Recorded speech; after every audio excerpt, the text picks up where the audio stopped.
Hey guys, tonight we begin with one of the most famous travelers in history, the man who supposedly saw everything, wrote it all down, and may or may not have exaggerated just a tiny bit, Marco Polo. So before you get comfortable, take a moment to like the video and subscribe, but only if you genuinely enjoy what I do here, and let me know in the comments where you're tuning in from and what time it is for you. Because somewhere out there, someone is listening to this while questioning whether medieval travel blogs were just as unreliable as modern ones. Now dim the lights, maybe turn on a fan for that soft background hum, and let's ease into tonight's journey together.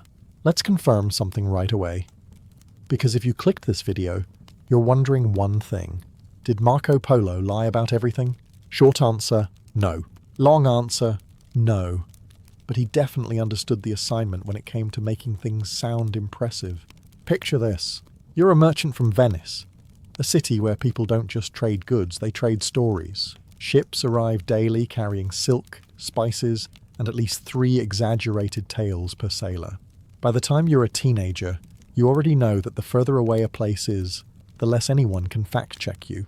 Convenient. Now, according to Marco, he didn't just hear about the East. He went there. As a teenager, casually, like a gap year but with more desserts and fewer life choices. He claims he travelled across mountains, crossed endless deserts, and eventually arrived at the court of Kublai Khan, one of the most powerful rulers on Earth. And not just visited, stayed, worked, got sent on missions. Basically, Marco Polo's version of events has him functioning somewhere between trusted advisor and guy who just showed up but is very confident. Now, already this sounds impressive. Suspiciously impressive. Because here's the part where things start to wobble slightly. Like a table with one uneven leg. Marco didn't write any of this down while it was happening. Instead, years later, while sitting in a prison cell in Genoa, he decided it was the perfect time to finally tell his story. And the man writing it for him? Rustichello da Pisa. A professional storyteller whose main job was basically turning normal events into something that sounds like it deserves dramatic background music. So what we have here is not a diary, not notes, not even a careful historical account. It's a collaboration between a traveller with a very good memory for interesting details and a writer with absolutely no incentive to make things less exciting. What could possibly go wrong? And this is where things get beautifully suspicious.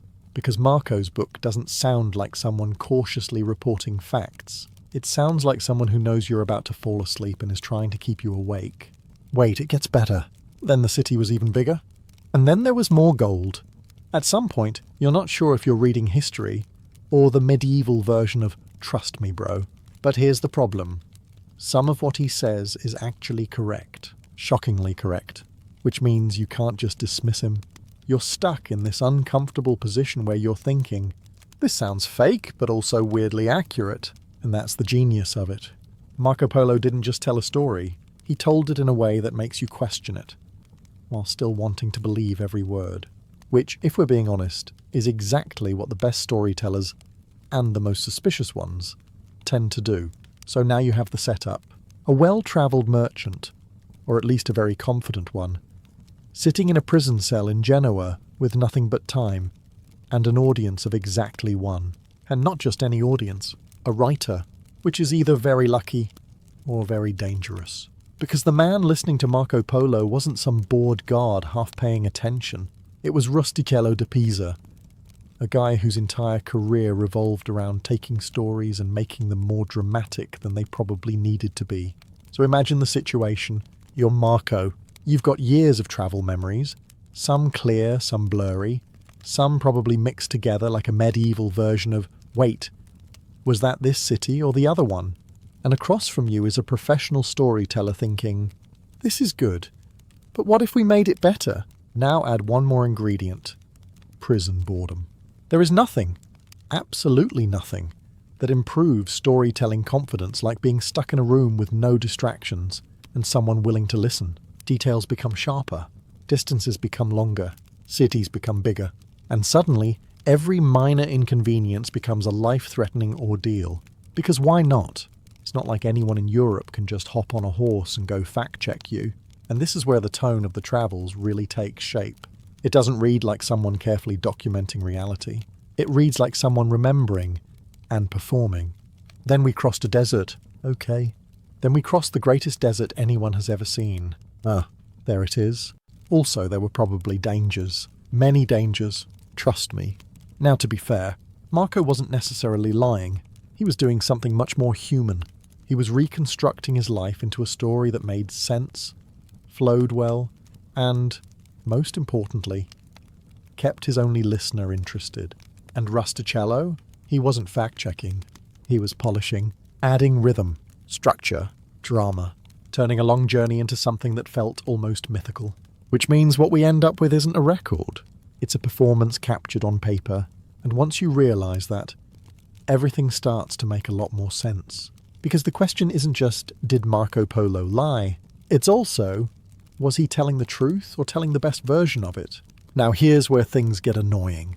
Because just when you're ready to dismiss Marco Polo as the medieval CEO of exaggeration, parts of his story start checking out, and not in a vague, yeah, that sounds possible way, in a very specific, how did he know that, kind of way. According to Marco, he and his family travelled east along routes we now call the Silk Road, a network of trade paths stretching across Asia, connecting Europe to China long before GPS or even decent road signs existed. This wasn't a casual trip. This was months, years, of moving through deserts, mountains, and regions where one wrong decision meant you simply didn't come back. And here's the thing. We know these routes existed. We know merchants used them. We know goods, ideas, and people moved back and forth constantly. So Marco travelling east, completely believable, annoyingly believable. He describes vast deserts where travellers carried water carefully, where caravans stuck together for survival, and where losing your way wasn't an inconvenience. It was a death sentence. That checks out.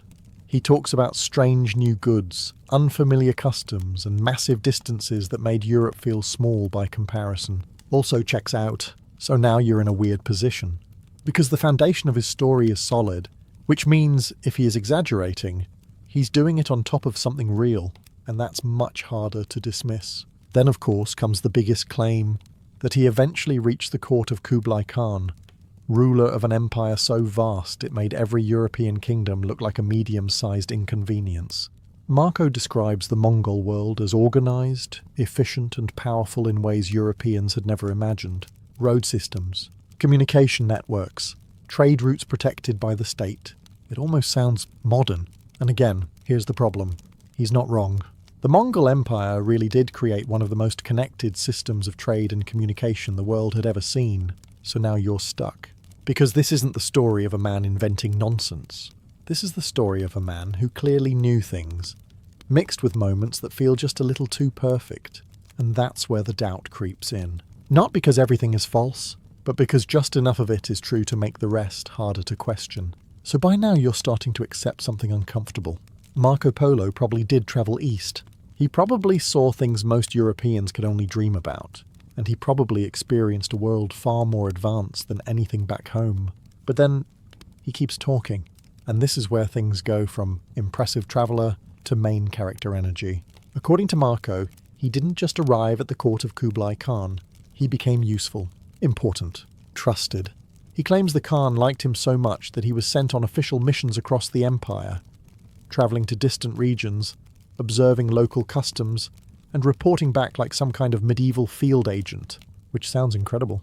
Also, slightly convenient, because suddenly, Marco isn't just a visitor anymore. He's everywhere.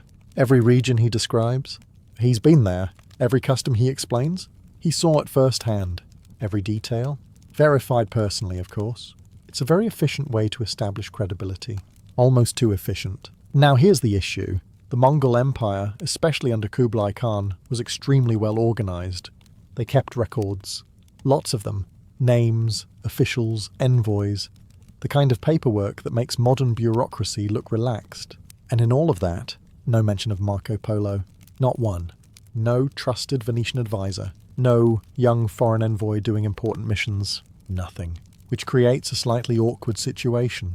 Because either Marco Polo was somehow so important that he travelled across the empire, but also so unimportant that no one bothered writing his name down, or He wasn't quite as central as he makes himself sound.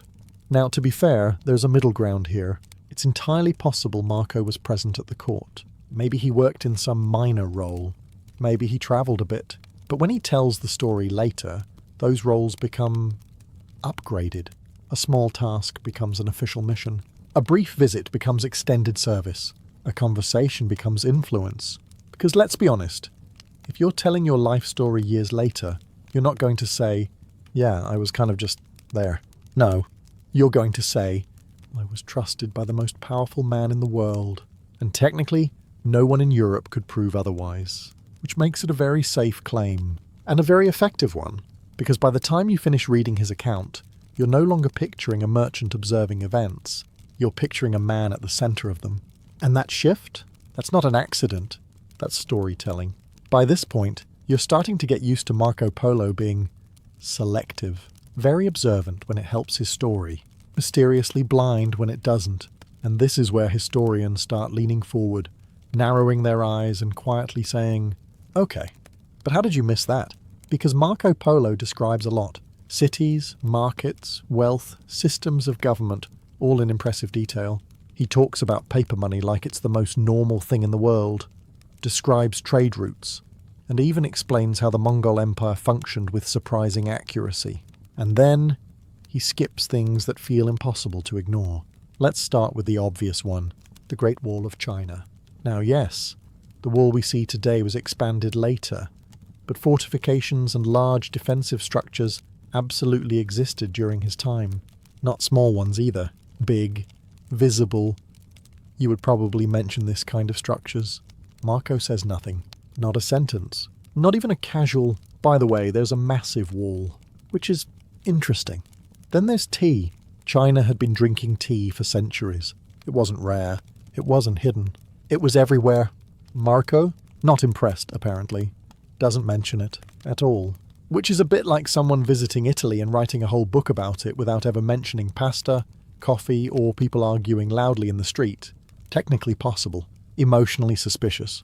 Then there are chopsticks. Again, widely used, culturally significant, and very noticeable if you've never seen them before. Marco describes food, just not how people eat it, which feels like an odd thing to overlook. And it doesn't stop there. Foot binding, a major cultural practice at the time. Not mentioned. Common daily customs that would seem strange to a European, mostly missing. It's like Marco zooms in on grand, impressive details and completely ignores the everyday realities, which raises a very uncomfortable possibility. What if Marco didn't spend as much time observing daily life as he claims? Or worse, what if some of his information didn't come from direct experience at all? Because here's the pattern.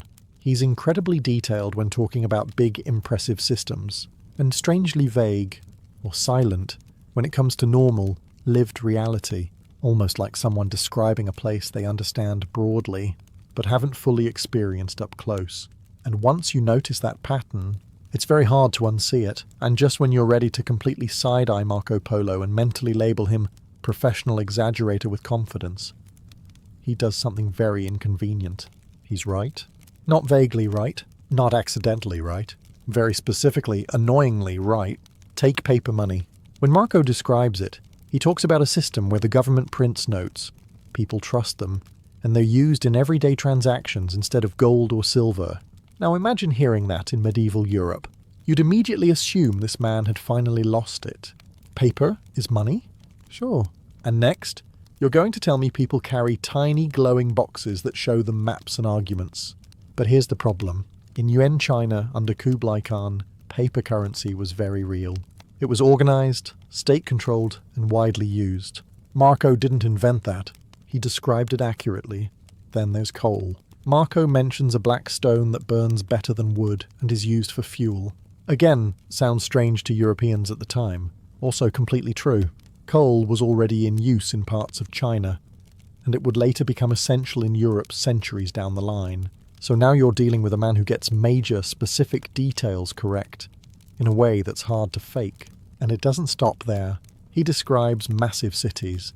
Cities so large that Europeans reading his book probably assumed he had added an extra zero by accident. but archaeological evidence suggests that cities like Hangzhou were indeed enormous, far beyond anything in Europe at the time. So once again, Marco sounds unbelievable and then turns out to be right, which creates a very frustrating situation for historians. Because if he were completely wrong, it would be easy. You'd just dismiss everything. But he's not. He's selectively accurate, which is much more dangerous, because now you can't tell where the line is. You can't say, this is all fiction. Instead, you're stuck asking, which parts are true, and which parts just sound true? And that's where Marco Polo becomes less of a traveller, and more of a puzzle, because the more you fact-check him, the more you realise something unsettling. He knew enough to be believable, and just enough to keep you guessing. So now you're dealing with a very specific kind of problem. Marco Polo clearly knew things. He described systems, technologies, and cities that actually existed. He wasn't just making everything up. But at the same time, he also describes places and events in a way that feels just a little too convenient, a little too complete, a little too everywhere. Because here's the strange part. Marco writes as if he personally witnessed almost everything he describes. Remote provinces, he's been there. Unusual customs, seen them. Distant cities, visited personally, of course. At some point you start to wonder, did this man ever sit still? Or was he just teleporting across Asia with a notebook? And this is where historians introduce a much more realistic theory. Marco didn't see everything himself. He collected stories. Think about it. The Silk Road wasn't just a trade route for goods. It was a highway for information. Merchants, travellers, officials and locals were constantly exchanging stories about distant lands. What's that city like? Oh, it's huge. Rich. Full of wonders. Noted. I'll remember that. Over time, these stories blend together. And if you're Marco, years later in a prison cell trying to reconstruct your journey, those stories might start to feel like your own experiences. Not because you're lying, but because your memory has improved the narrative. And let's be honest, if you heard about an incredible city from 3 different merchants, all describing it in detail, you could probably describe it pretty convincingly yourself, especially if no one reading your book has ever been there, which is exactly Marco's situation. So what you get is a fascinating mix, some first-hand observation, some second-hand information, all presented with the same level of confidence. No footnotes. No, I heard this from a guy. Just, this is how it is. And honestly, you kind of have to respect the confidence. Because it works. As a reader, you don't stop and think, wait, did he actually see this? You just keep going. You accept it. Because everything is delivered in the same calm, detailed tone, which blurs the line completely. And that's the key. Marco Polo didn't need to lie about everything. He just needed to tell everything the same way. And suddenly, it all feels equally real, even when it probably wasn't. By now, you're probably thinking, okay, so Marco Polo didn't lie exactly. He just enhanced reality. And honestly, that might be the most accurate way to describe it. Because here's something important to understand. Medieval people did not tell stories the way we do today. Accuracy was nice. Impression was better. If your story didn't amaze people, confuse them slightly, and leave them questioning their entire worldview, then what was even the point? So when Marco describes cities with endless wealth, markets overflowing with goods, and systems that seemed almost futuristic compared to Europe, he might not be inventing them. He might just be adjusting the volume, turning everything up. A big city becomes the biggest city anyone has ever seen. A rich market becomes unbelievably rich. A powerful ruler becomes almost mythical. Because subtlety? Not really in style. And remember, his audience back in Europe had never seen any of this. They had no frame of reference. If Marco said a city was 10 times bigger than anything they knew, they couldn't exactly pull out a map and argue. They just had to sit there and think, well, I guess that's possible, which gives Marco a huge advantage. Because exaggeration becomes almost impossible to detect. Now add one more layer. Marco isn't just describing places. He's competing for attention. His book isn't the only story circulating in Europe. There are other travellers, other rumours, other exaggerated accounts. So if you want people to remember your story, you make it stand out. You make it bigger, more detailed, more impressive, and maybe, just maybe, a little more dramatic than it needs to be. It's not lying. It's Marketing.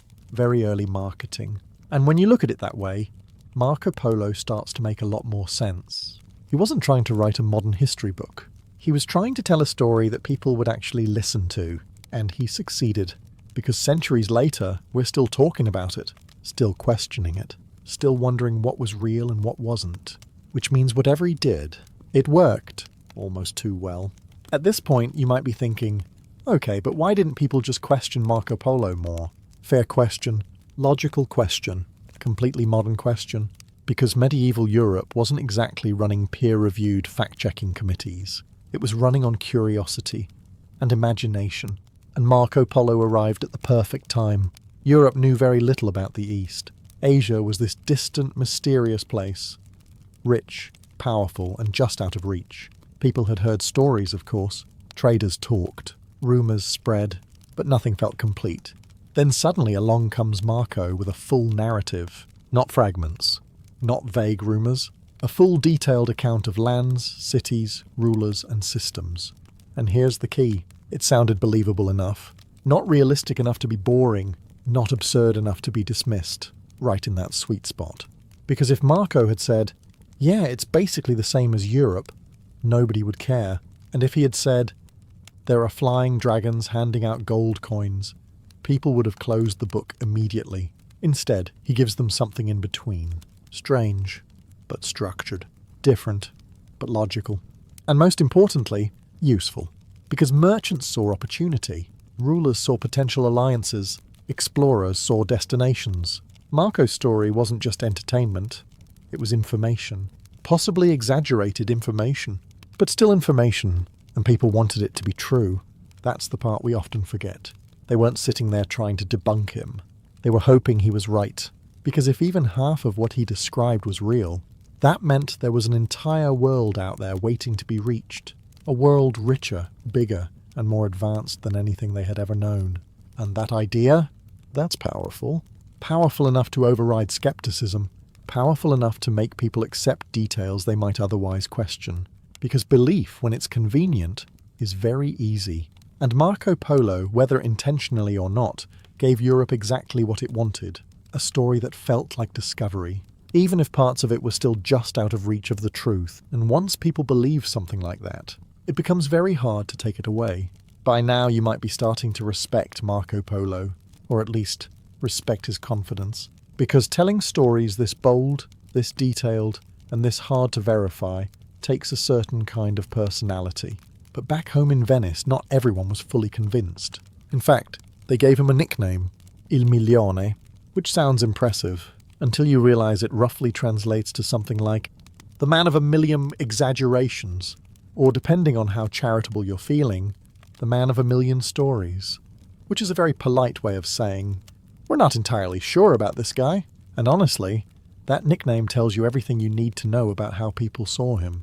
Because here's the thing, Marco didn't return quietly. He came back with stories, big ones, cities beyond imagination, wealth beyond belief, a ruler more powerful than any king Europe had ever known. And when you say things like that in a place where most people haven't travelled further than a few 100 kilometres, you're going to get reactions. Some people were fascinated, others were sceptical, and some probably just nodded politely while thinking, yeah, sure you did, but Marco didn't back down. He didn't soften his claims. He didn't say, well, maybe I misremembered a few things. No, he doubled down. Because once you've told a story that big, there's really no going halfway. You either commit, or you admit you might have exaggerated, and admitting that, not exactly great for your reputation. So Marco stuck to his version, and over time, that version became the version. Even the nickname Il Milione didn't really hurt him. If anything, it made him more memorable. Because now he wasn't just Marco Polo. He was Marco Polo, the guy with unbelievable stories. Which, ironically, made people even more curious. Because whether they believed him or not, they wanted to hear what he would say next. And that's the strange part. Being doubted didn't weaken his story. It strengthened it. Because the more outrageous it sounded, the more people talked about it. And the more they talked about it, the more it spread, which means that nickname, it wasn't just a joke. It was branding, and very effective branding at that. So at this point, you might be thinking, all right, exaggerated, maybe unreliable, occasionally suspicious. But still just a story, right? Not exactly. Because the travels of Marco Polo didn't just entertain people, it influenced them a lot. And this is where things go from mildly questionable storytelling to historically significant consequences. Because once Marco's book started circulating across Europe, it became something more than a story. It became a guide. Not an accurate one, necessarily, but a compelling one. Merchants read it and thought, there's wealth out there. Real wealth. Rulers read it and thought, there are powerful empires we know nothing about. And explorers? They read it and thought, I want to see this for myself. Which brings us to one very important reader, Christopher Columbus. Yes, that one. Columbus owned a copy of Marco Polo's book. Not only that, he annotated it, took notes, treated it seriously, which is slightly terrifying if you think about it. Because this means that one of the most famous voyages in history was, at least in part, inspired by a book that may or may not have been creatively enhanced. Columbus wasn't just sailing randomly. He was trying to reach the lands Marco Polo described.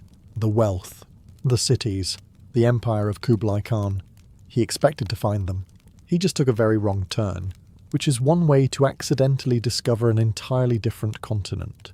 But here's the important part. Even if Marco exaggerated, even if parts of his story were second-hand or slightly dramatized, the core idea was powerful enough to push people into action. It made distant lands feel real, reachable, worth pursuing, and that's something Europe didn't really have before. Marco didn't just describe the East, he made it feel possible. And once something feels possible, people start moving, ships are built, routes are planned, risks are taken. So whether Marco Polo was entirely truthful or not almost becomes irrelevant at this point, because the effect of his story was real, very real. His book didn't just survive, it changed the way people thought about the world. And in doing so, it quietly helped reshape it. By now, you've probably accepted something uncomfortable about Marco Polo. He wasn't a liar in the simple sense. He was something much harder to deal with. Someone who told the truth, but arranged it very carefully.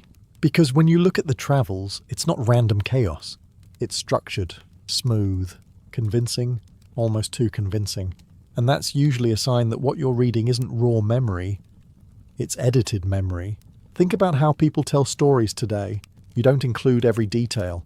You don't mention every boring moment. You highlight what matters. You connect events in a way that makes sense. And sometimes, you improve the pacing. Maybe you combine two events into one. Maybe you move something slightly out of order.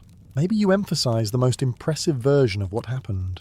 Not because you're trying to deceive, but because you're trying to tell a good story. Now take that instinct and remove any possibility of fact-checking. That's Marco Polo's situation. Years after his journey, sitting in a prison cell, reconstructing decades of experience, some first-hand, some second-hand, into a single narrative. Of course it's going to be polished.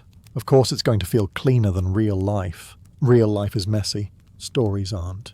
And Marco's story, very clean, almost suspiciously clean. Every place flows into the next. Every description feels intentional. Every detail seems selected for maximum impact, which is great for storytelling, but slightly concerning for accuracy, because when everything fits perfectly, it usually means something has been adjusted. And here's the key point.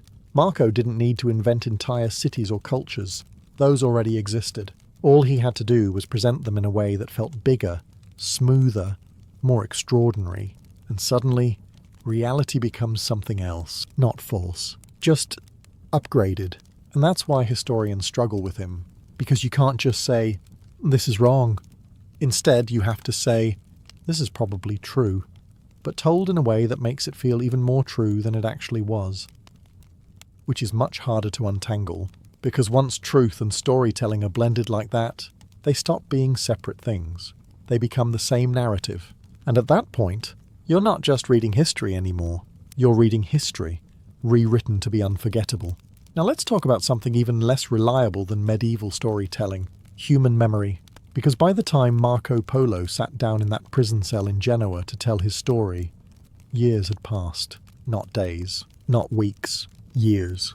And memory doesn't just sit there, patiently preserving every detail like a perfectly organized archive. It changes, constantly. Details fade, moments blur together.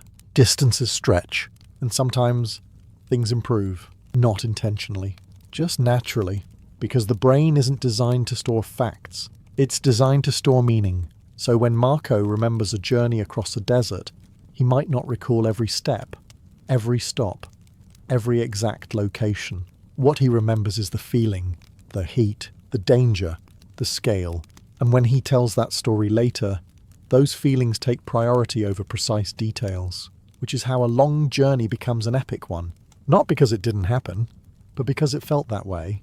Now add repetition.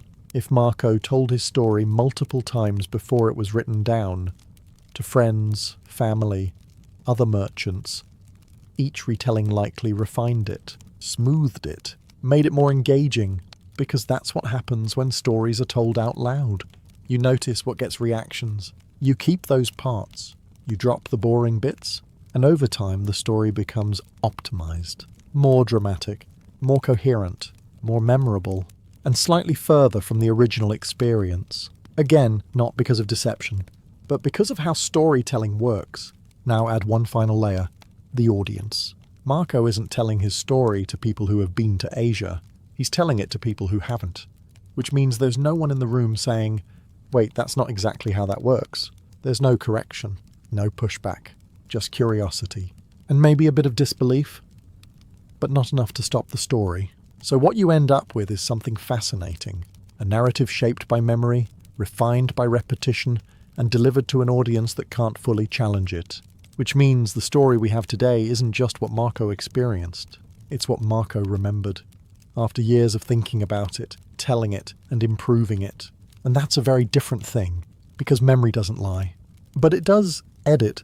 So now we arrive at the question that refuses to go away. Not the small details, not the exaggerations, the big one. Did Marco Polo actually make it all the way to China? Because everything we've talked about so far, the missing details, the exaggerated roles, the second-hand stories, all lead here. And unfortunately, there is no simple answer. Some historians say yes. They argue that Marco's knowledge of certain systems, like paper money, trade networks, and administrative structures under Kublai Khan, is too specific to be entirely second-hand. These weren't common facts in Europe.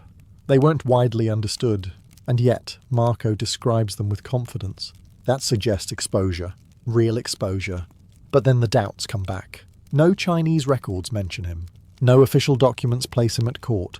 And for a system as organized as the Mongol administration, that absence is noticeable. Not definitive, but noticeable. So another theory appears.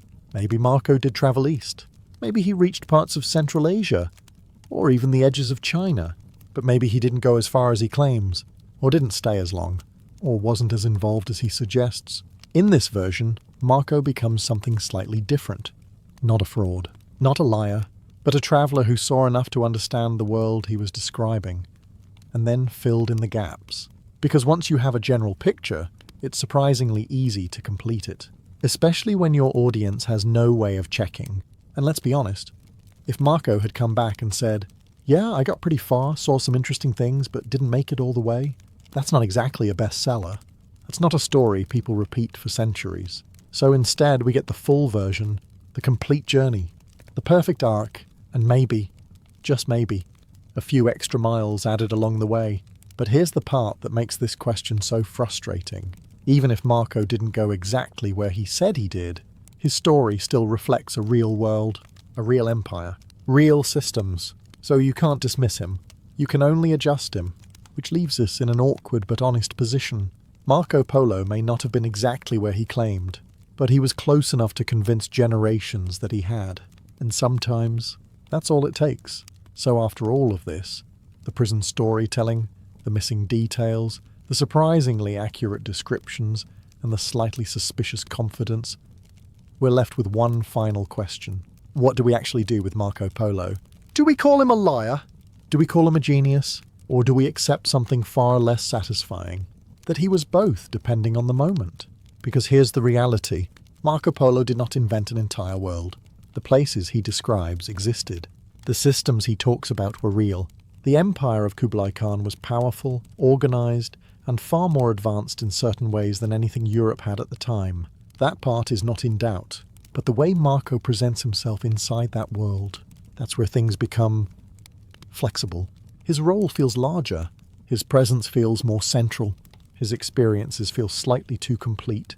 Like a story that has been edited just enough to make the main character stand in the perfect position at the perfect time. And honestly, that's probably exactly what happened. Not a complete fabrication, not a perfect record, but a story shaped by memory, refined by repetition, and enhanced by a storyteller who understood one simple truth. People don't remember accuracy, they remember impact.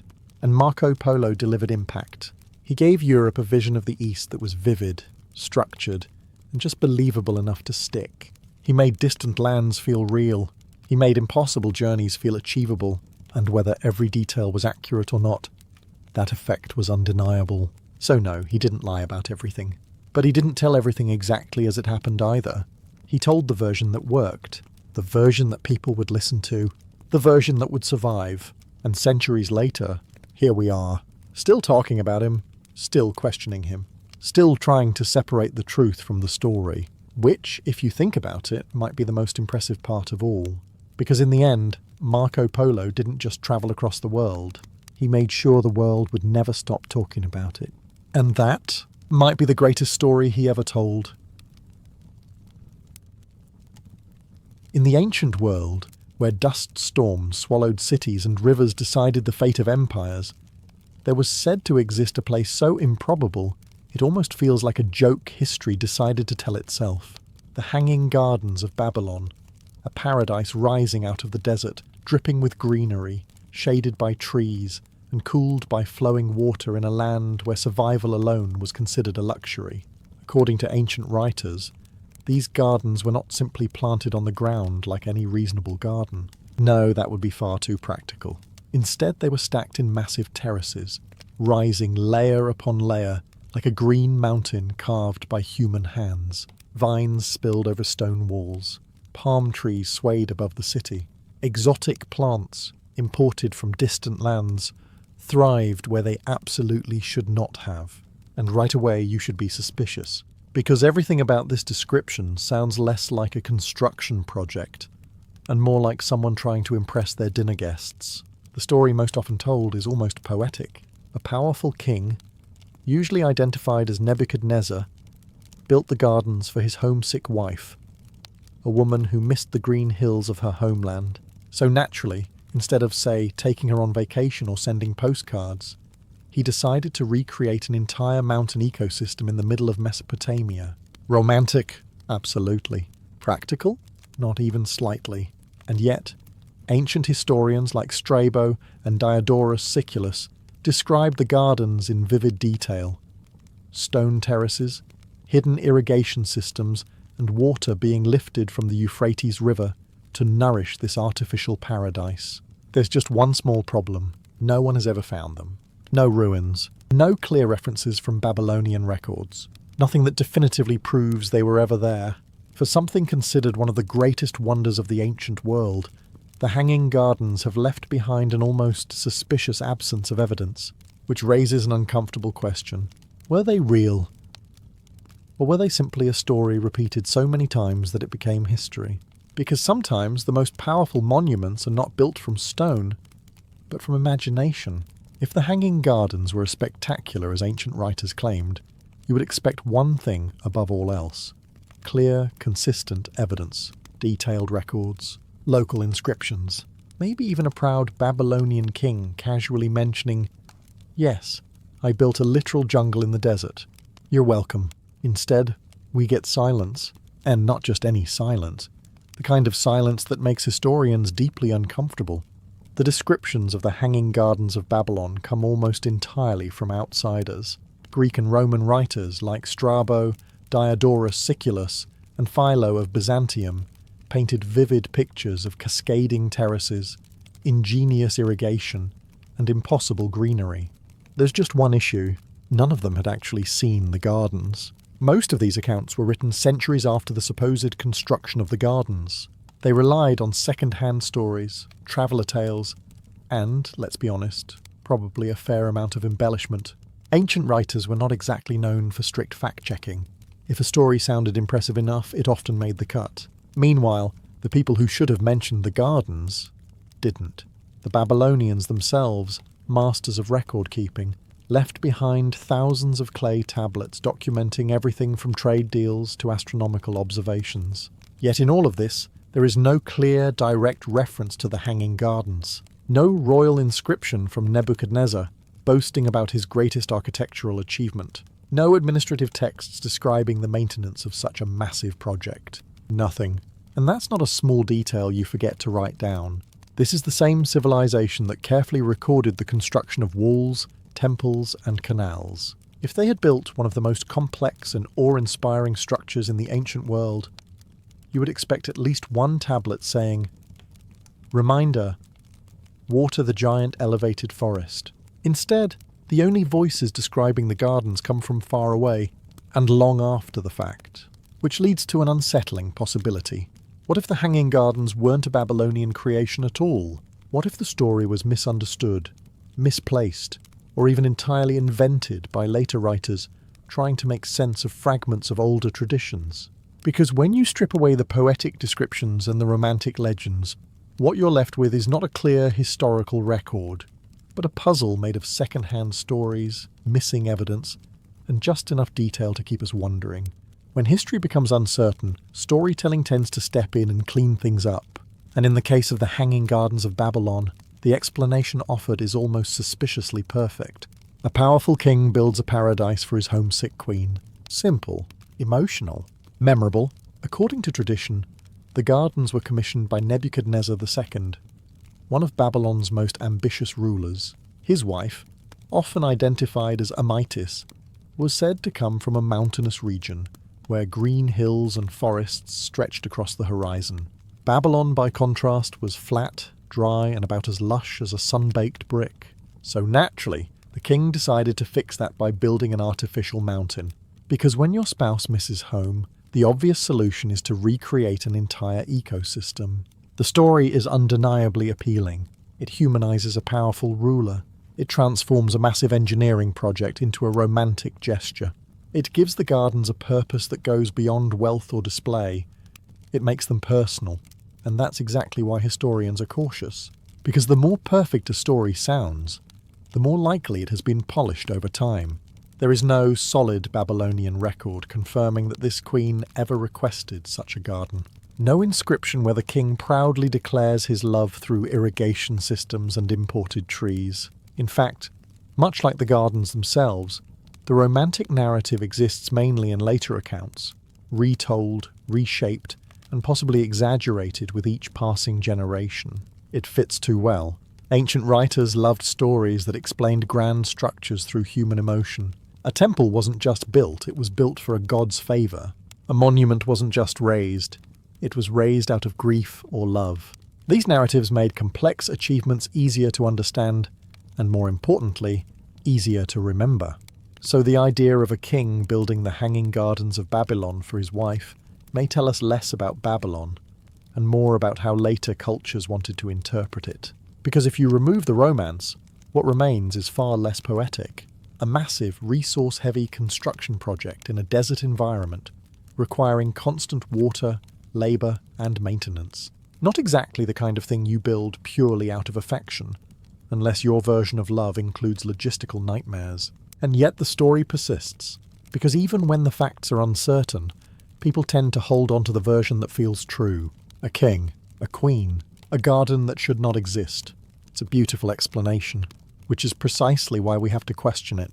Even if we momentarily accept that the Hanging Gardens of Babylon were real, another problem immediately rises. How, exactly, did they work? Because building a garden is easy. Keeping one alive in the middle of Mesopotamia is not. Babylon sat in a region defined by heat, dust, and long dry seasons.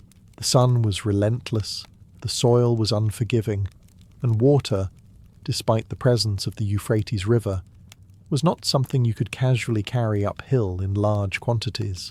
And that's where the descriptions of the gardens become almost suspiciously ambitious. Ancient writers claimed the gardens were built in towering terraces, each layer supported by massive stone columns and thick platforms packed with soil deep enough to sustain trees, not small plants.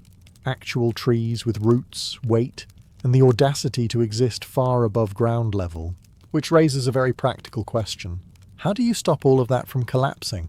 To support such weight, the structure would have needed advanced engineering, waterproofing systems to prevent rot, reinforced foundations to carry tons of soil, and careful planning to distribute pressure evenly. Some accounts even describe layers of bitumen and lead used to keep water from seeping through the terraces. In other words, this wasn't just a garden. It was an early experiment in vertical architecture. But the real challenge wasn't holding the garden up. It was keeping it alive. The biggest mystery surrounding the Hanging Gardens of Babylon is water. Lots of it, constantly moving upward. Day after day, ancient descriptions suggest some kind of mechanical system, possibly a chain pump or an early screw-like device, lifting water from the river to the top terraces. From there, gravity would do the rest, allowing water to flow down through the layers, feeding plants along the way. It sounds impressive. It also sounds exhausting, because such a system would require continuous labour, maintenance and precision. One failure, one broken mechanism, and your lush paradise quickly turns into a very expensive pile of dead plants. And yet, despite all these challenges, the accounts insist it worked. That somehow, in one of the harshest environments of the ancient world, a green, living mountain stood tall. Which leaves us with two possibilities. Either the engineers of Babylon achieved something so advanced that it left almost no trace behind, or the story has grown far beyond what was ever physically possible. By now the pattern is hard to ignore. The Hanging Gardens of Babylon are described in detail, yet nowhere to be found. The engineering sounds impressive, yet almost too ambitious. The story feels complete, yet strangely unsupported. So historians began asking a different question. What if we've been looking in the wrong place this entire time? Instead of assuming the gardens were in Babylon, some researchers turned their attention north, toward the powerful Assyrian capital of Nineveh, a city known not only for its size and wealth, but for its advanced engineering and, importantly, its obsession with water systems. At the centre of this theory stands Sennacherib, a ruler who was not exactly modest about his achievements. Unlike the silence in Babylon, Sennacherib left behind detailed inscriptions describing his construction projects, including what he proudly called a palace without rival. And within those descriptions, something interesting appears. He writes about lush gardens, filled with exotic plants, irrigated by an advanced system that brought water from distant mountains into the city, not carried by hand, not guessed at, built deliberately, with canals, aqueducts and mechanical devices designed to move water across long distances and up to elevated areas. In other words, exactly the kind of system the Hanging Gardens would have required. Even more intriguing, Sennacherib describes raising water to higher ground, using technology that sounds remarkably similar to what later writers attributed to Babylon. Some scholars believe he may have even developed an early version of the screw pump, centuries before it was commonly credited elsewhere. And unlike the mysterious gardens of Babylon, we actually have evidence of these systems. Archaeological remains of canals and waterworks have been found around Nineveh, showing just how advanced Assyrian engineering had become. Massive stone channels, carefully designed to control and direct water, still exist. Silent proof that someone, at some point, was serious about turning dry land into something greener. So now the story begins to shift. What if the Hanging Gardens were real, just not in Babylon? What if Greek and Roman writers, hearing stories of a magnificent garden in the east, simply attached it to the more famous name? After all, Babylon carried weight. It was legendary. Saying Babylon made the story bigger, more impressive, more believable. And just like that, a garden in Nineveh could become a wonder in Babylon. Not through deception, but through the slow drift of storytelling over time. Because history doesn't always lose things completely. Sometimes it just moves them. If the Hanging Gardens of Babylon truly existed, whether in Babylon or somewhere else, you would expect one final undeniable confirmation. Ruins, stone foundations, structural remains. even fragments of irrigation systems buried beneath centuries of dust. After all, other wonders of the ancient world left traces behind. They may be broken, weathered, or incomplete, but they are there. The gardens, however, remain stubbornly absent. Excavations in Babylon, particularly those led by Robert Coldaway in the early 20th century, uncovered massive walls, temples, and palaces. The scale of the city was undeniable. This was a place capable of monumental construction, and for a moment it seemed like the mystery might be solved. Coldaway identified a series of vaulted structures, thick walls, deep foundations, and nearby wells, that he believed could have supported the terraces of the gardens. It looked promising.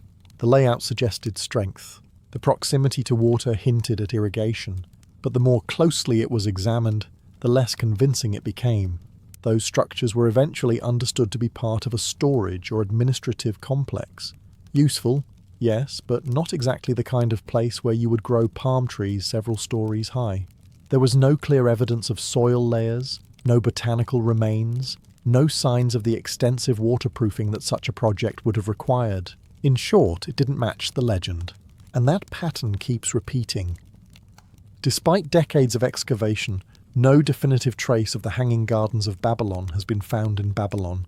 Not partially, not indirectly, just not at all, which leaves historians in an uncomfortable position. Because it's one thing for a structure to be damaged or eroded over time, it's another for something so large, so complex, and so frequently described to leave behind virtually nothing. Meanwhile, sites like Nineveh continue to offer physical evidence of advanced water systems, channels, aqueducts, and engineering solutions that align far more closely with what the gardens would have required.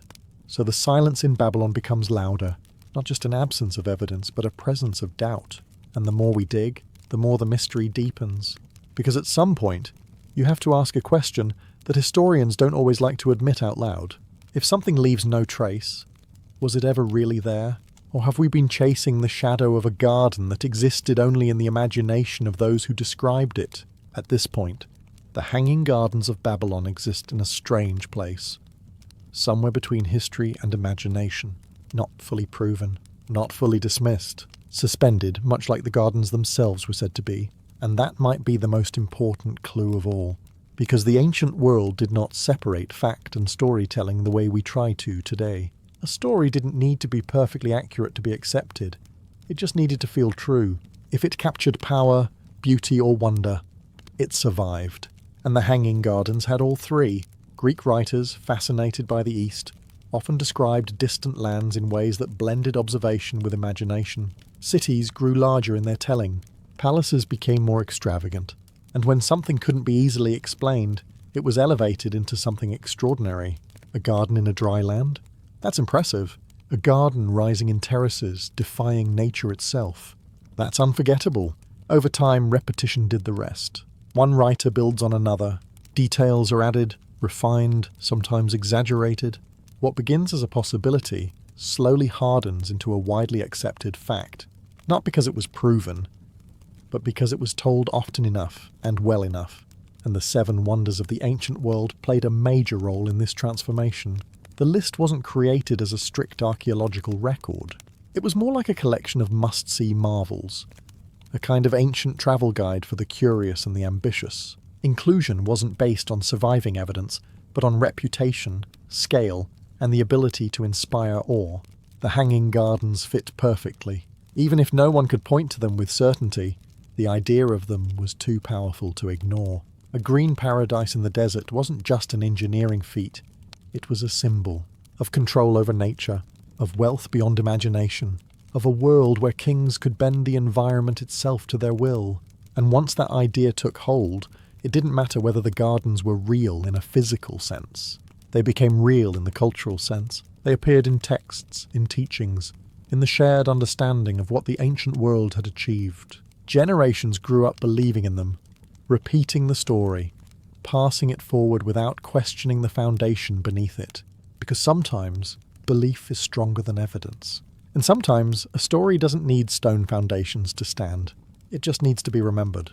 By now, you would think the story of the Hanging Gardens of Babylon would have quietly faded away, filed under interesting mistakes, and replaced with more reliable discoveries. But it hasn't. In fact, it has done the exact opposite. The gardens have become more famous over time, not less. They appear in books, documentaries, artwork, and conversations about the ancient world as if their existence were never in doubt. A structure with no confirmed location has somehow achieved a level of certainty that even well-documented monuments struggle to maintain. And that says something important, because the power of the Hanging Gardens does not come from what we can prove. It comes from what we can imagine. A city of baked brick and heat suddenly interrupted by flowing water and shade, terraces layered with life, rising above the desert like a defiance of nature itself. It's not just visually striking, it's emotionally satisfying. It represents control, beauty, and the idea that even the harshest environments can be transformed. That idea is hard to let go of, which is why the gardens continue to live, not in ruins, but in reconstructions. Artists recreate them, historians debate them, writers describe them as if they had walked through them personally, despite the fact that no one ever has. And each time the story is retold, it gains another layer of detail. More plants, more water, more complexity, because when something cannot be checked against reality, it becomes free to grow. Ironically, the lack of evidence has made the gardens more flexible, more adaptable to imagination. Unlike real structures, which are limited by what remains, the Hanging Gardens can be reshaped endlessly. They can be grander, taller, more vibrant, whatever the storyteller needs them to be. Even modern audiences, surrounded by technology and information, still find themselves drawn to the mystery, not because they expect a final answer, but because the uncertainty itself is part of the appeal. We don't just want to know if the gardens existed, we want to believe they could have. Because if something like that was possible, if an entire landscape could be lifted into the air and sustained against all odds, then the ancient world becomes far more impressive than we imagined. And maybe that's why the story refuses to disappear. Not because it's proven, but because it's too compelling to let go. In the end, the Hanging Gardens of Babylon leave us with something far more unusual than a ruin. They leave us with a question that refuses to settle. Were they real? After everything, the missing evidence, the conflicting accounts, the alternative theories pointing toward places like Nineveh, the honest answer is unsatisfying. We don't know, and that uncertainty is not a weakness of the story. It's the reason it has survived. Most ancient structures follow a predictable path. They are built, admired, damaged, rediscovered, and eventually understood. Their mystery fades as knowledge replaces speculation. But the Hanging Gardens never followed that path. They skipped straight past proof and settled into something more permanent: imagination. They exist in a space where history and myth overlap, where facts are just solid enough to anchor the story, but not strong enough to define it. And that makes them different from every other wonder, because while others are measured in stone, the gardens are measured in possibility. A place that may never have stood, yet continues to grow in the minds of those who hear about it. A structure with no confirmed foundation, yet somehow more enduring than many that physically existed. There is something almost fitting about that. A garden, after all, is a living thing. It changes, adapts, evolves. It cannot be frozen in a single moment. And in a strange way, the Hanging Gardens have done exactly that, shifting through time, reshaped by every generation that imagines them. Perhaps they were real once, standing briefly before disappearing without a trace. Perhaps they were somewhere else entirely, their identity lost in translation. Or perhaps they never existed at all, beyond the words of those who described them. But in the end, that may not matter as much as we think, because the true legacy of the Hanging Gardens is not whether they stood in Babylon or anywhere else. It's that they still stand, quietly, invisibly, in the space between what we know and what we believe. And sometimes, that is where the most powerful wonders are found.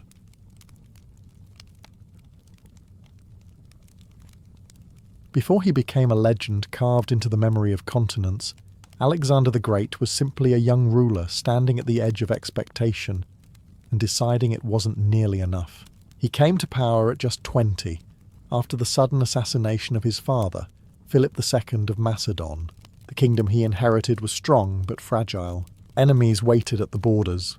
Greek city-states watched closely, ready to rebel the moment they sensed weakness. Most new kings in this position would have moved carefully, securing alliances, stabilizing power, and avoiding unnecessary risks. Alexander did the opposite. He crushed rebellions with shocking speed, sending a clear message that his rule would not be questioned. Cities that resisted were destroyed. Those that submitted were spared. It was not diplomacy, it was calculation. Within a short time, Greece was no longer a concern behind him, and that's when his real ambition revealed itself. Instead of consolidating his kingdom, he looked east, toward the vast and seemingly unstoppable Achaemenid Empire, ruled by Darius III. This was not just another rival kingdom, it was the dominant power of the ancient world, stretching across multiple regions, rich in resources, and supported by massive armies. For most leaders, challenging it would have been unthinkable. For Alexander, it was inevitable. His mindset had been shaped long before he wore a crown. Educated by Aristotle, he had been taught not just how to think, but how to see himself as someone destined for greatness. He admired heroes of epic tradition, especially Achilles, and believed that a short life filled with glory was better than a long one forgotten. That belief changes how a man makes decisions. Alexander did not see limits, only opportunities to test how far he could go. The idea of crossing into Asia and attacking the Persian Empire was not reckless in his mind. It was necessary. Because to him, ruling Macedon was not the goal. It was just the beginning. And so, at an age when most rulers are still learning how to hold power, Alexander prepared to challenge an empire that had dominated the world for generations, convinced that he would not only defeat it, but replace it. Once his power in Greece was secured, Alexander the Great turned his attention east. And unlike many rulers who hesitate before stepping into the unknown, he moved with unsettling confidence. He gathered his army, not a massive force by imperial standards, but one that was disciplined, loyal, and hardened by years of warfare under his father, Philip II of Macedon. These were not just soldiers, they were professionals.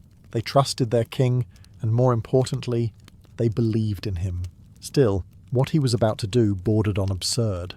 He would cross into Asia and attack the Achaemenid Empire, a superpower that dwarfed his own kingdom in size, wealth, and manpower. On paper, this was not a fair fight, but Alexander was not interested in fairness. The crossing of the Hellespont marked more than just a geographical shift. It was symbolic. As he stepped onto Asian soil, he was not simply beginning a campaign. He was entering the territory of legends, following in the imagined footsteps of heroes he had grown up admiring, and he made sure everyone knew it.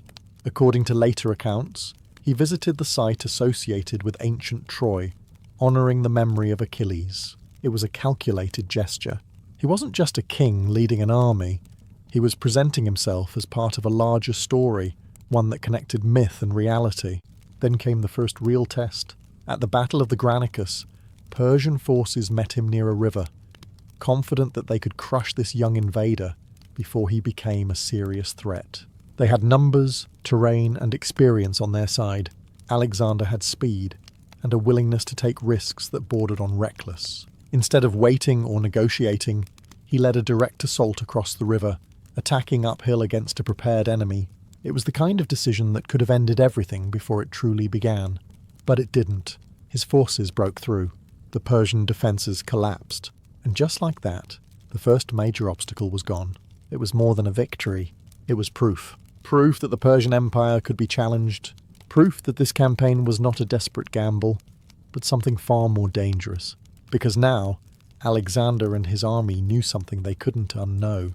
They could win. After the victory at the Granicus, Alexander the Great did not slow down. And that was the real danger.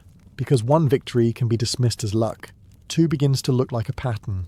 As he pushed deeper into Asia Minor, city after city fell into his path. Some resisted and were crushed. Others surrendered, calculating that survival was better than loyalty to a distant king. With each step, Alexander wasn't just expanding territory. He was dismantling the outer defences of the Achaemenid Empire, piece by piece. But the empire was beginning to respond. At the Battle of Issus, Alexander finally faced Darius III himself. This was no longer a regional engagement. This was the empire fighting back, led by its ruler, with a force that vastly outnumbered the Macedonian army. On open ground, the outcome would have been predictable, but Issus was not open ground. The battlefield was narrow, squeezed between mountains and sea, limiting the advantage of Persian numbers. It was the kind of terrain that turned a massive army into a crowded one, and Alexander took full advantage of it. While Darius commanded from a distance, Alexander did the opposite. He charged. Leading from the front, he drove directly toward the Persian centre, aiming not just to win the battle, but to break the man holding the empire together. It was a strategy built on a simple understanding. If the king falls, everything else begins to collapse. And that's exactly what happened. Under pressure, Darius lost control of the situation. His lines faltered. Then, in a moment that would echo across history, he fled the battlefield, abandoning not only his army, but his own family, who were captured by Alexander shortly after. It was more than a military defeat. It was psychological. The image of the Persian king retreating while the young Macedonian king advanced shattered the illusion of invincibility that had surrounded the empire for generations. Suddenly, the balance of power didn't just shift, it cracked. And Alexander understood what that meant. He wasn't just winning battles anymore. He was unravelling an empire from the inside out. With the Persian king in retreat and the western half of the Achaemenid Empire collapsing behind him, Alexander the Great pushed deeper into the heart of the empire, toward a city that was more than just a capital. It was a symbol. Persepolis was not the administrative centre of Persia, but it didn't need to be. It was where power was displayed, where kings celebrated their dominance, where tribute from across the empire was gathered and presented. Its grand halls, towering columns and intricate reliefs were designed to send a message. This empire was eternal. Alexander intended to prove otherwise. When he entered the city, he did not find resistance. He found wealth, vast amounts of it. Treasures accumulated over generations, stored in palaces that reflected the scale of Persian power. For his army, it was a reward beyond imagination. But for Alexander, it was something else, a statement waiting to be made. At some point during his stay, whether driven by calculation, anger, or something more impulsive, the decision was made to burn Persepolis. Flames spread through the palace complex, consuming one of the most iconic symbols of Persian rule. Ancient sources offer different explanations. Some claim it was deliberate revenge for earlier Persian invasions of Greece. Others suggest it was a drunken decision, encouraged by those around him in a moment of celebration. Either way, the result was the same. Fire turned stone into smoke. The destruction of Persepolis was not just physical, it was symbolic. It marked the collapse of an empire's identity, the visible end of something that had once seemed unbreakable. But there's an irony here, because not long after the flames died, Alexander appeared to regret the decision. The same man who had destroyed the city would later begin adopting elements of Persian culture, presenting himself not just as a conqueror, but as a successor to the very empire he had shattered, which makes the burning of Persepolis feel less like a clear strategy and more like a turning point, a moment where conquest crossed into something more complicated, because destroying an empire is one thing, replacing it is another, and Alexander was beginning to realize that ruling what he had conquered would require more than fire. After the flames of Persepolis faded into ash, the war was not over, because the Achaemenid Empire still had a king, and as long as Darius III remained alive, the empire, at least in theory, still existed. So Alexander the Great did something that reveals a lot about how he saw power. He didn't stop to consolidate. He chased, eastward, deeper into unfamiliar territory, across vast distances that stretched the limits of his army. This was no longer a campaign of decisive battles. It became a pursuit, a relentless movement across deserts, mountains, and regions that were far less welcoming than the cities he had already taken. Because this was no longer just about territory, it was about legitimacy.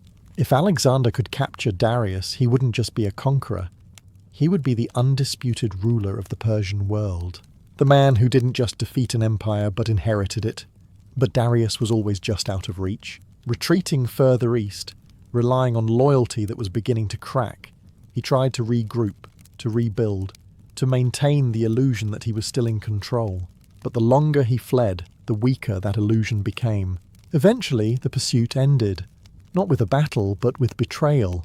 Darius was captured and killed by one of his own satraps, a man trying to position himself for power in the chaos.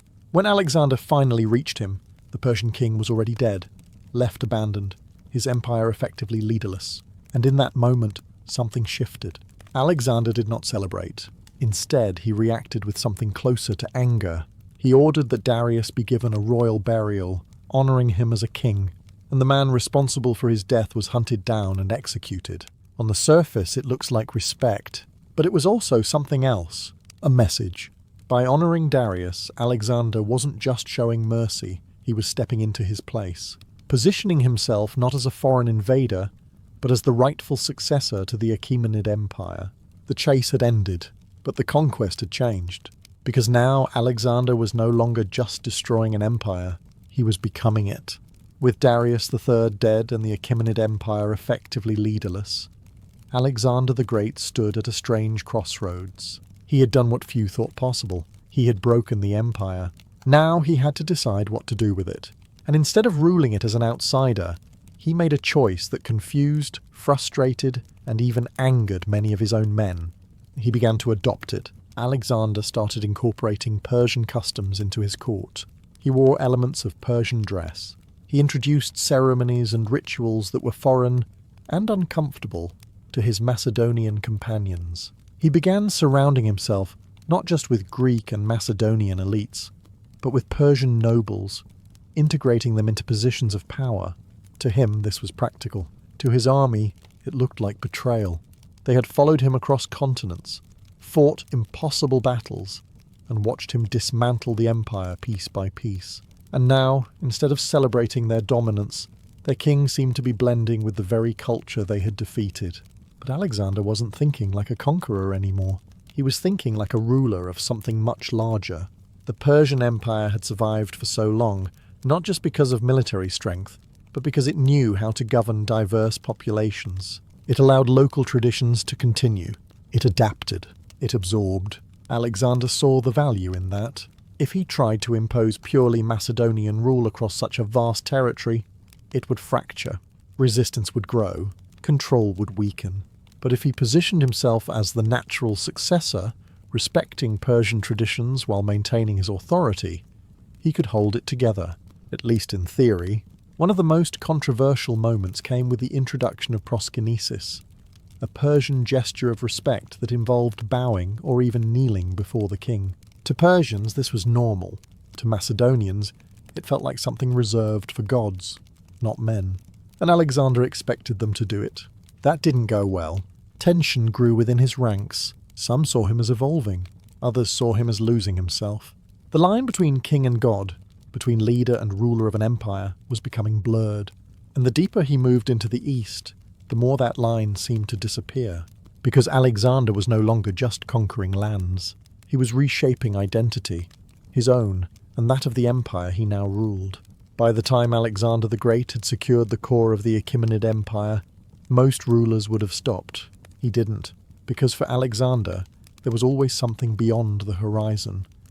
Another land, another challenge, another edge of the world waiting to be reached. So he kept moving east, through harsh terrain, across unfamiliar cultures, and into regions that had never seen a Macedonian army. His campaign turned from conquest into endurance.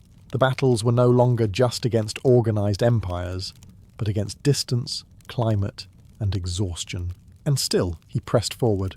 Eventually, this relentless advance brought him to the Indian subcontinent, where he would face one of his most formidable opponents at the Battle of the Hydaspes. There, he encountered King Porus, a ruler who did something rare when facing Alexander. He stood his ground. Unlike previous enemies who had been broken or scattered, Porus met him with a disciplined force and something Alexander had not yet faced in battle. War elephants. Massive, unpredictable, and terrifying. They added a new level of chaos to the battlefield. For the first time, victory was not guaranteed. The battle was long, brutal, and uncertain. Rain-soaked terrain slowed movement. The elephants disrupted formations. Both sides took heavy losses, But once again Alexander adapted. His forces maneuvered, outflanked, and eventually broke through. In the end, Porus was defeated. But what happened next revealed how much Alexander had changed.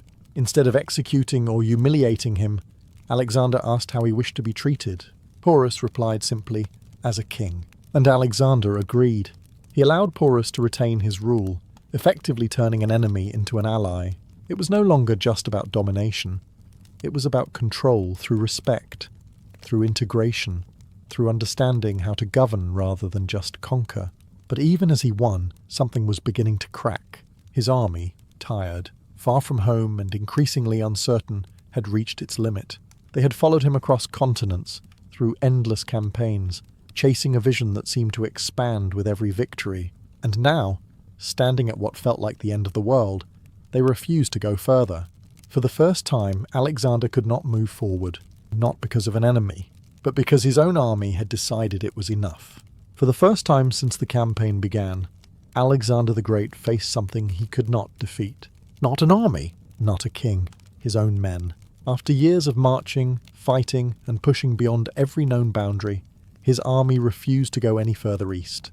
They had reached the edge of their endurance, physically, mentally, and emotionally. The promise of endless conquest no longer inspired them.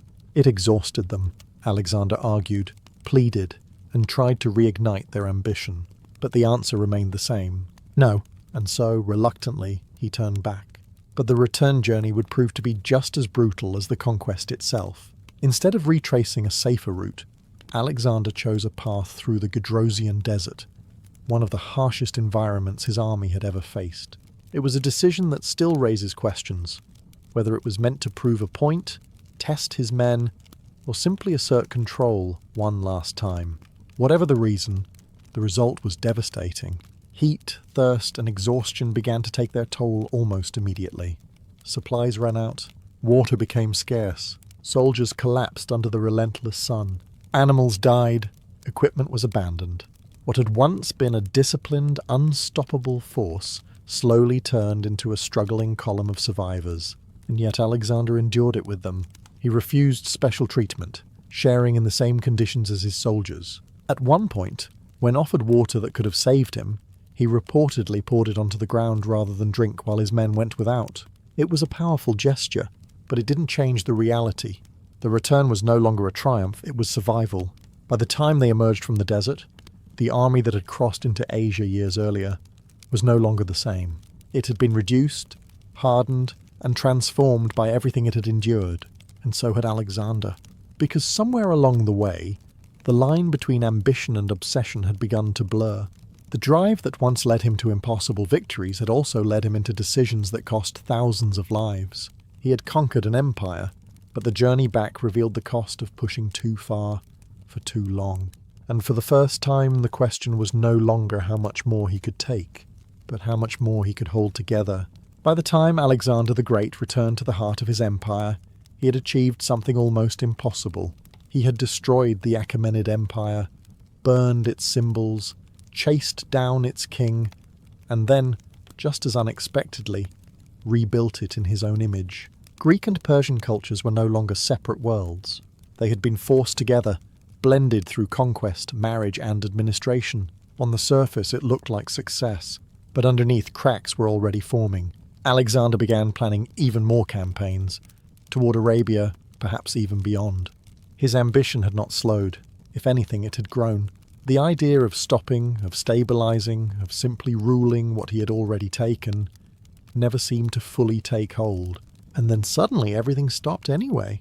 In the city of Babylon, the same place where so many empires had risen and fallen, Alexander fell ill. The details are unclear. Fever, exhaustion, possible disease. But the outcome was undeniable. At just 32 he died, and with him, the future of his empire became uncertain almost instantly, because Alexander had done something extraordinary, but also something dangerously incomplete. He had built an empire that depended entirely on him. There was no clear successor, no stable system to ensure continuity, no agreement among his generals about who should take control. The unity he had forced into existence through sheer will began to unravel the moment that will disappeared. His generals, Men who had fought beside him for years turned against each other. Alliances shifted. Territories were divided. What had once been a single vast empire fractured into competing kingdoms, each claiming a piece of his legacy. The dream did not survive him, but something else did. The cultural blending he had initiated, the mixing of Greek and Persian traditions, continued to shape the regions he had conquered. Cities he founded remained centers of influence. Ideas, art, and customs moved across boundaries that had once been rigid. So in the end, Alexander did not leave behind a lasting empire. He left behind a transformation, a world that had been forced into contact, into exchange, into something new. And maybe that was always the real conquest. Not just land, but the reshaping of entire civilizations, long after the man who started it was gone. Long before wine was poured into fine cups or spirits were distilled into something dangerously strong, there was a drink that quietly shaped entire civilizations. Beer, not the kind you're imagining. This early beer, especially in places like Sumer, was thick, cloudy, and often filled with bits of grain floating around like they had no intention of leaving. People didn't sip it delicately. They drank it through straws to avoid chewing their beverage. It was less a drink, and more a survival strategy that happened to be mildly enjoyable. And survival is exactly what it was. In the ancient world, clean drinking water was not guaranteed. Rivers carried bacteria. Wells could be contaminated. But fermentation changed everything. The brewing process made liquids safer, more stable, and far less likely to make you regret your life choices immediately after drinking them. So beer became essential. Not optional, not occasional, daily. It was consumed by men, women, and even children in diluted forms. It provided calories, hydration, and a sense of normality in a world where food security was never certain. In many ways, beer was not just part of the diet. It was the diet. And once something becomes that important, it doesn't stay confined to the kitchen. It spreads into everything. Beer became a form of payment. Labourers were often compensated in rations of it, turning brewing into an economic system as much as a culinary one. It flowed through temples, households, and marketplaces, connecting different layers of society through a shared dependence on fermentation. And then, as ancient societies tended to do, they gave it a god. The Sumerians worshipped Ninkasi, the divine protector of brewing. There was even a hymn dedicated to her, one that doubled as a step-by-step brewing guide. So if you wanted to make beer, you could follow a sacred song and hope the goddess approved of your technique, which, in fairness, is still less stressful than modern recipes that assume you already know what you're doing. The existence of Ninkasi tells you something important. Beer was not just a drink. It was sacred, practical, and deeply embedded in daily life, all at once. And once a civilization builds itself around something so fundamental, it doesn't just consume it, it evolves it. Because what began as a basic necessity was about to become something much bigger. Something that would shape rituals, economies, and entire cultures across the ancient world. Once beer became essential to daily life in Sumer, it didn't remain just a practical solution to unsafe water. It became something far more powerful. It became sacred. Because when a substance feeds your people, sustains your workers, and appears in nearly every part of life, it doesn't stay ordinary for long. It enters religion. It becomes ritual. It transforms into something that connects humans to the divine. And in Sumer, that connection had a name, Ninkasi. Brewing was not seen as a simple domestic task. It was guided, protected, and in a sense overseen by a goddess. The famous hymn to Ninkasi was more than just a prayer. It was a brewing process, disguised as devotion. Step by step, it described how grain was prepared, baked into bread, and then fermented into beer. So every time someone brewed, they weren't just making a drink. They were repeating a sacred act. And that changes how people approach something. Brewing required care, patience, and knowledge. You couldn't rush it. You couldn't ignore the process. If something went wrong, it wasn't just a failed batch.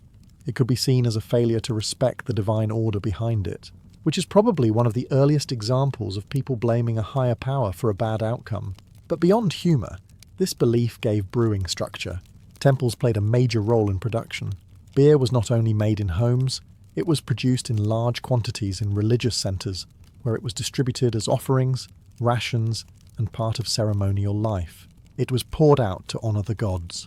It was consumed during festivals. It was part of the rhythm of worship itself. In other words, beer wasn't just present in religion, it was integrated into it, and that integration had consequences. Because once something becomes sacred, it gains stability. Traditions form. Recipes are preserved. Techniques are passed down with care. Brewing wasn't reinvented every generation. It was refined, protected, and repeated. It became knowledge, and knowledge spreads. As neighbouring cultures interacted with Mesopotamia through trade, migration, and conflict, the practice of brewing travelled with them. The idea that fermented grain could nourish, sustain, and even connect people to something greater began to take root beyond Sumer, and with each new culture, brewing would change slightly. New ingredients, new methods, new meanings, but the core idea remained the same. Beer was never just a drink. It was something closer to a bridge, between survival and ritual, between the human and the divine. As brewing spread beyond Sumer, it found fertile ground in another civilization that understood the value of turning grain into something far more useful. Ancient Egypt. And in Egypt, beer didn't just survive, it evolved. If Sumerians treated beer as essential, Egyptians made it unavoidable. It became one of the most important parts of daily life, consumed by nearly everyone, from labourers to elites. Like bread, it was a staple, so common that the two were often produced together. In fact, Egyptian beer was sometimes described as liquid bread, which sounds poetic, until you realise it was also quite literal. The brewing process often began with baking loaves of partially cooked bread made from barley or emmer wheat. These loaves were then crumbled into water and left to ferment.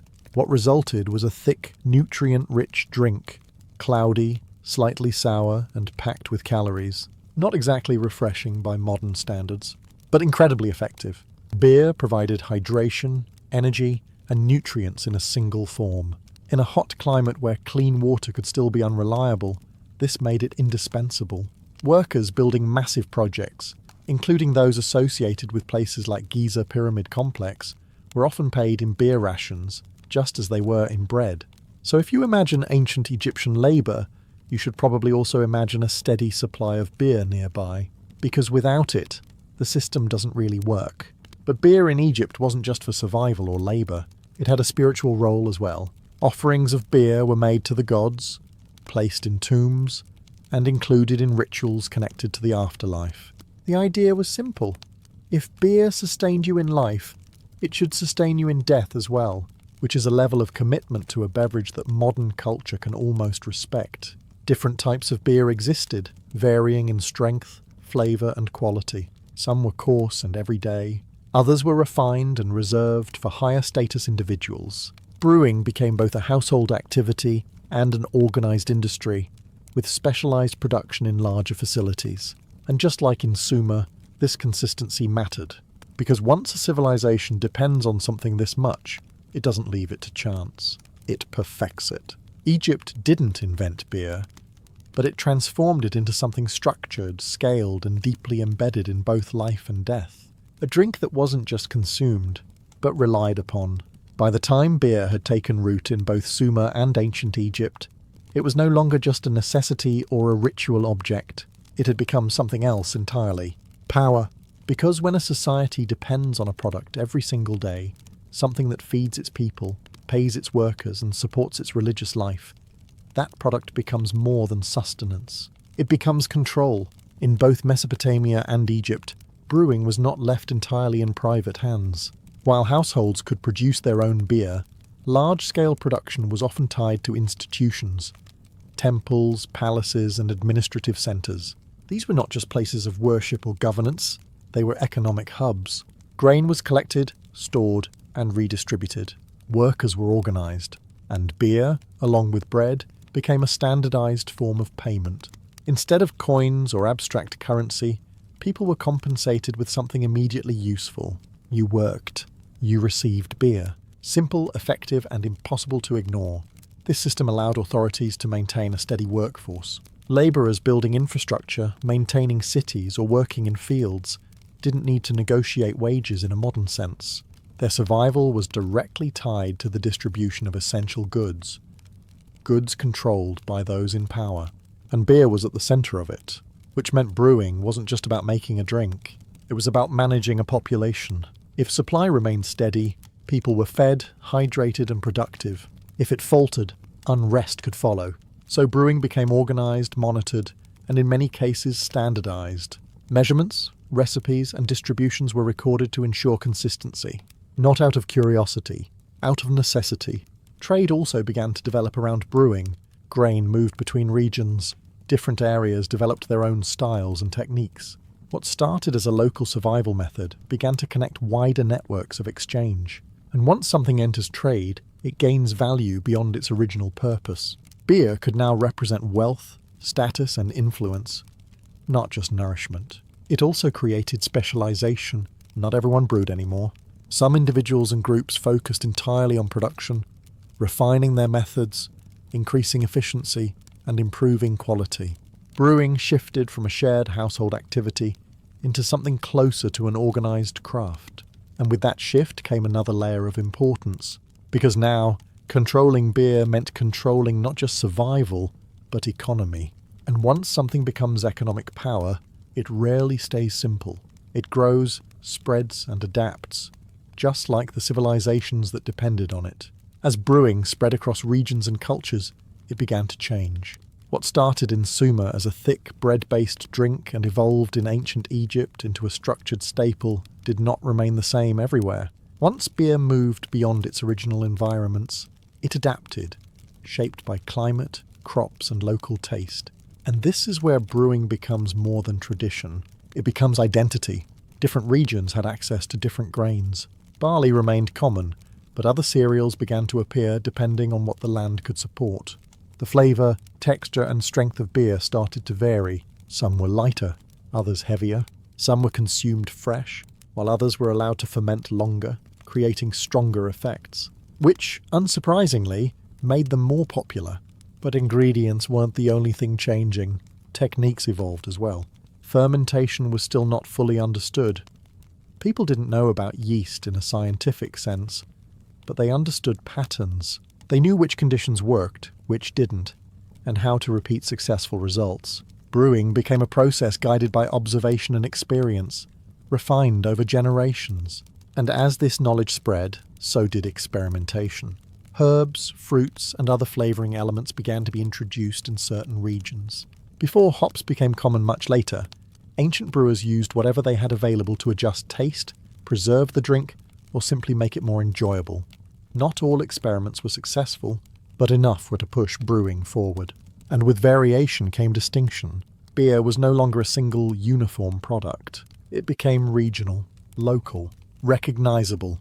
You could tell where a beer came from based on how it tasted, how it was made, and what it contained. Which meant brewing was no longer just about survival, it was about culture.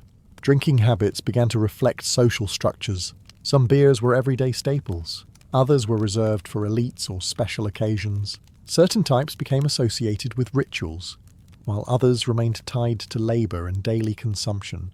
And just like that, beer started telling stories. Not through words, but through flavour, method and use. Each variation carried the imprint of the people who made it, their environment, their resources, their preferences. What began as a necessity had now become something far more complex, a reflection of civilization itself. Because once a society starts shaping something to its own identity, that thing stops being universal and becomes personal. As beer became more refined and culturally distinct, it didn't lose its earlier connection to ritual, it deepened it. Because once a drink is tied to survival, economy, and identity, it inevitably finds its way into the most important moments of human life. Celebration. Across ancient societies, from Mesopotamia to ancient Egypt, beer was not just consumed daily, it was elevated during festivals, ceremonies, and communal gatherings. It marked transitions, honoured the gods, and brought people together in ways that few other things could. It became part of shared experience. In Mesopotamia, large feasts often included significant amounts of beer, consumed collectively through long straws from shared vessels. This wasn't just practical, it was symbolic. Drinking together reinforced social bonds, created a sense of unity, and blurred the lines between individuals, at least for a while, which, depending on the strength of the beer, may have been the entire point. In Egypt, beer played a central role in religious festivals, particularly those associated with deities linked to joy, chaos, and renewal. One well-known tradition involved a festival where large quantities of beer were consumed in celebration of Hathor, a goddess connected to love, music, and intoxication. According to myth, beer itself once prevented destruction. The story tells of a time when humanity faced annihilation, only to be saved when a goddess, mistaking dyed beer for blood, drank it, became intoxicated, and abandoned her destructive path. So, in a way, beer didn't just bring people together, it saved them, at least mythologically. But beyond the stories, the role of beer in ritual served a practical function. It created rhythm. Festivals broke the monotony of daily labour. They provided structured moments of release, where strict social roles could relax, even if temporarily. Beer became the medium through which this shift occurred, a controlled form of chaos that allowed societies to reset without collapsing. And that balance mattered, because too much control creates tension, too much chaos creates instability. Beer, strangely enough, sat right in the middle. It allowed people to step outside their routines, connect with each other, and engage with something larger, whether that was community, tradition, or the divine. And as brewing continued to evolve, so did its role in these moments. It was no longer just about drinking. It was about experience, because sometimes what people value most isn't the substance itself, but what it allows them to become. As brewing became more complex and more essential, it began to shift from something everyone did to something only some people did well. And that shift changed everything. In earlier periods, especially in places like Sumer, brewing was often a household activity. Families made their own beer, following traditions passed down through generations. It was part of daily life, no different from preparing food or storing grain. But as demand grew, consistency started to matter, because when beer becomes a form of payment, a religious offering, and a central part of the economy, you can't afford for it to vary wildly from batch to batch. One bad brew isn't just disappointing, it disrupts systems. So brewing began to specialize. Certain individuals, often women in early Mesopotamian societies, became known for their skill in brewing. They understood the process more deeply, knew how to control fermentation better, and could produce reliable results. Over time, this knowledge became valuable enough to separate them from the general population. They weren't just making beer anymore, they were professionals. This transition is even reflected in early laws. The famous Code of Hammurabi includes regulations related to tavern keepers and beer sellers. Prices were controlled, quality was expected, and punishments for cheating or watering down beer could be severe, which tells you something important. Beer was serious business. Taverns began to appear as social and economic spaces, where beer was not just produced, but distributed and consumed in a more organized way. These weren't just places to drink. They were centers of interaction, trade, and communication. Information moved through them. Deals were made in them. Reputations were built or destroyed in them. And behind it all were the brewers, people who had turned a basic survival process into a skilled craft. They controlled not just the product, but the experience surrounding it. As time went on, this specialization continued to grow. Brewing techniques became more refined, equipment improved, knowledge expanded. What had once been a shared necessity slowly transformed into something closer to an industry. And like any industry, it created hierarchy. Some brewers gained recognition, others remained local. Certain styles became associated with quality, while others stayed simple and functional. But the key change had already happened. Beer was no longer just something people made. It was something people mastered. And once a skill reaches that level, it stops being ordinary. It becomes a craft. By the time brewing had become a specialized craft in places like Mesopotamia and ancient Egypt, it was no longer contained to a single region. It was moving. Trade routes expanded. Empires rose and fell. People migrated, carrying with them not just goods, but knowledge. And brewing, practical, adaptable, and deeply tied to survival, was one of the easiest traditions to transport. Because wherever there was grain, there could be beer. As brewing spread into regions like Anatolia, Levant, and eventually into Europe, it began to evolve again. Local environments dictated new approaches. Different grains, climates, and storage methods all influenced how beer was made and consumed. And with each new region, brewing adapted just enough to feel familiar, but different enough to stand on its own. In some areas, beer remained thick and close to its original form. In others, it became lighter, more drinkable, and easier to produce in larger quantities. Fermentation techniques improved slowly, guided not by science, but by repeated experience, and once again, culture shaped the outcome. In early European societies, beer became deeply tied to daily life, much like it had in earlier civilizations. It was consumed regularly, often safer than water, and provided essential calories. But unlike in Mesopotamia, where brewing was often tied to temples, or Egypt, where it was integrated into state systems, in many European communities it remained more localized, more personal. Small-scale brewing became common, with families or villages producing their own variations. Over time, this led to a wide diversity of styles, each shaped by local ingredients and traditions, which meant beer began to tell even more stories, not just about survival or economy, but about place.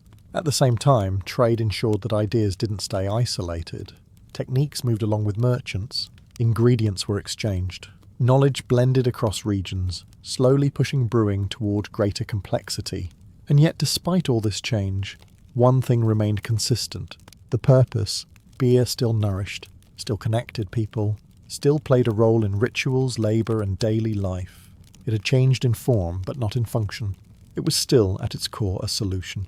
A way for civilizations to manage resources, support populations, and create shared experiences. And by this point, it was no longer tied to one culture or one origin. It had become something universal, a practice that followed humanity wherever it settled, because wherever people built societies, they didn't just build homes and cities. They built ways to brew. By the time brewing had spread across regions, cultures, and continents, something subtle, but important, had changed. Beer was no longer just a solution to a problem. It had become a legacy. What began in Sumer as a practical response to unsafe water and grew in ancient Egypt into a structured staple of life had now evolved into something far more enduring. It was no longer defined by necessity alone. It was shaped by tradition, memory, and identity. And that kind of transformation tends to last, because once a practice becomes embedded across generations, it stops being something you do for survival. It becomes something you do because it has always been done. Brewing techniques continue to improve slowly, refined through observation and repetition rather than scientific understanding. People didn't know exactly why fermentation worked, but they knew how to make it work. That knowledge was preserved, shared, and protected. Recipes were passed down, methods were repeated, mistakes were remembered. And through that process, brewing became part of cultural continuity. Even as societies changed, even as empires rose and collapsed, the act of brewing remained. It adapted to new conditions, new ingredients, new preferences, but it never disappeared. Because it didn't belong to a single civilization anymore. It belonged to all of them. At the same time, beer retained its layered role. It was still consumed daily, still used in celebrations, still tied to social life. But now it also carried something less tangible: heritage. A drink could represent a place, a method could represent a people, a flavor could represent history itself. And that is where brewing reaches its final transformation, not just as a product, but as a reflection of human behavior, because the story of beer is not really about beer. It's about how humans solve problems, then refine those solutions, and eventually turn them into culture. It's about taking something simple, grain, water, time, and building systems, rituals, economies, and identities around it. And perhaps most importantly, it's about continuity, because long after the first brewers in Sumer stirred their mixtures without fully understanding the process, the result of their actions continued to echo forward, through Egypt, through trade routes, through generations, and into the modern world, not as a forgotten relic, but as something still alive, still evolving, still being poured, shared, and shaped by the same instinct that started it all. the instinct to take what we have and turn it into something more.